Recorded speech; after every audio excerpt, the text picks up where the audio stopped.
6 de la mañana con 37 minutos. Gracias por continuar con nosotros. Le damos la bienvenida a quienes se integran a nuestra señal por 95.3 Radio Universal en Quito, próximamente Radio El Telégrafo en la ciudad de Guayaquil. La publicación en los últimos días de una carta del general Paco Moncayo en donde da a conocer su punto de vista en torno al golpe que sacó del poder al expresidente Abdalá Bucaram ha generado reacciones, la principal de Rosalía Arteaga, expresidenta de la República. Rosalía incluso en días pasados o hace algunos meses publicó la obra La Presidenta, el secuestro de una protesta, en donde narra la visión de ella sobre estos hechos que pues obviamente conmocionaron al país. Empecemos por ahí.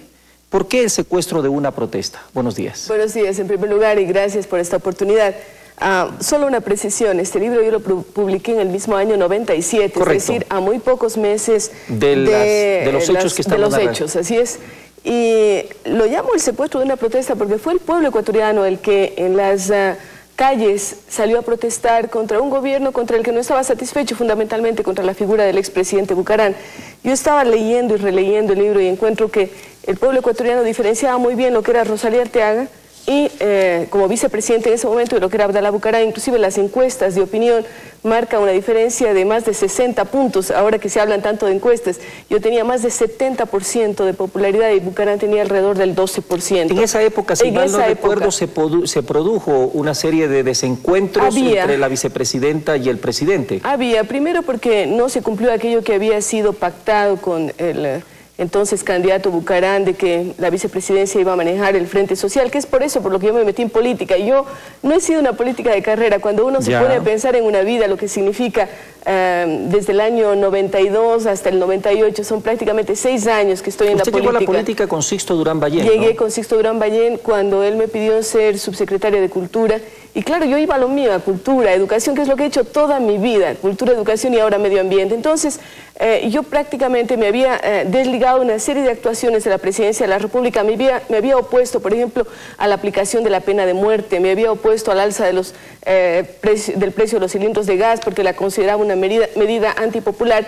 Es decir, yo había expresado lo que sentía durante todo el tiempo de gobierno de Abdalá Bucaram durante los 6 meses.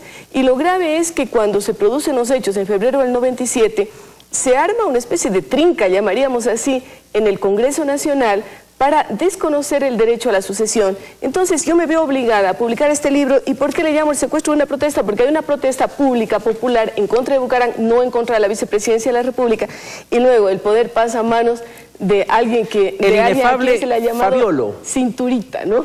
Aquella persona que de ingrata recordación para el país. Así es, correcto. Así es. Por eso se secuestra una protesta y se la entrega en manos de quien no debía manejar el país. Vamos al punto de la carta. ¿Por qué razón usted señala tácitamente que el general Moncayo miente? Por varias razones, pero fundamentalmente porque él dice que yo le he ofrecido el Ministerio de Defensa y que él reacciona indignado ante esa propuesta, como que yo habría querido realmente comprar la conciencia del general. No. Mire, hay una serie de llamadas que se hacen. Por supuesto que yo llamé varias veces al general Moncayo. Él era el jefe del Comando Conjunto de las Fuerzas Armadas. A veces él me iba a visitar a mi despacho. Por supuesto, yo concurría al Comando Conjunto. Pero vea usted cómo... por ejemplo, yo relato en la página 100 del libro, en que pongo, sorpresivamente para las 7 de la noche me llaman al Comando Conjunto. No soy yo la que pido ir. Mire, y esto yo no lo estoy diciendo en este momento, lo estoy diciendo en el año 97. Pero vea, más complejo todavía el asunto, porque cuando ya se produce el hecho que se dice que hay 3 presidentes en el país, ¿no? Mire usted cómo el general Moncayo me llama y dice lo siguiente: parece ser que hay una solución, que Fuerzas Armadas han conseguido que Bucaram encargue el poder y que haya una transición pacífica. Es Fuerzas Armadas la que está mediando. Yo no diría el bloque de las Fuerzas Armadas, pero están mediando quienes están en ese momento en el Comando Conjunto. Y ellos hablan con Bucaram, hablan con Alarcón, hablan conmigo, hablan con una serie de actores políticos de ese momento, ¿no? Al final terminaron siendo árbitros según su punto de vista. Sí, terminaron siendo árbitros definitivamente, porque vea usted cuando... Y si fueron árbitros, ¿por qué razón no siguieron la lógica constitucional? En cualquier país del mundo el vicepresidente sucede al presidente. Eso es real, usted lo ha dicho y hemos visto ejemplos de naciones tan poderosas como en los Estados Unidos, en el Brasil, cuando se dio el famoso impeachment de Collor de Mello, recordará usted. En fin, se han dado casos, y en nuestro propio país, en el caso Roldós, Hurtado, en los últimos, cuando la caída de los expresidentes Mauad y Gutiérrez. Entonces, realmente allí hay, y ojalá, porque he oído que se está hablando de instaurar una comisión de la verdad. A mí me gustaría sí que se instaure una comisión de la verdad sobre esos acontecimientos. Aparte de las famosas llamadas, ¿qué otro punto cree usted o señala usted como equivocado en la carta del general Moncayo? Por ejemplo, cuando él dice que yo entro conjuntamente, que voy conjuntamente con el entonces presidente de la Corte Suprema de Justicia, el doctor Solórzano, a una reunión en el Comando Conjunto, cuando no es verdad. Yo pongo aquí esto de que me llaman a las 7 de la mañana al Comando Conjunto. No soy yo la que pido ir. Y para mi sorpresa encuentro, y pongo aquí, a mí me gusta leer textualmente porque de pronto la memoria puede ser frágil. La memoria es frágil. Que eso ha pasado con el general Moncayo, que su memoria está un poquito frágil. Porque yo digo, voy más o menos a las 7:30 al Comando Conjunto, existe una gran tensión, están reunidos todos los generales, y para mi sorpresa encuentro que está allí Carlos Solórzano. O sea, yo no voy con Carlos Solórzano, eso tampoco es real.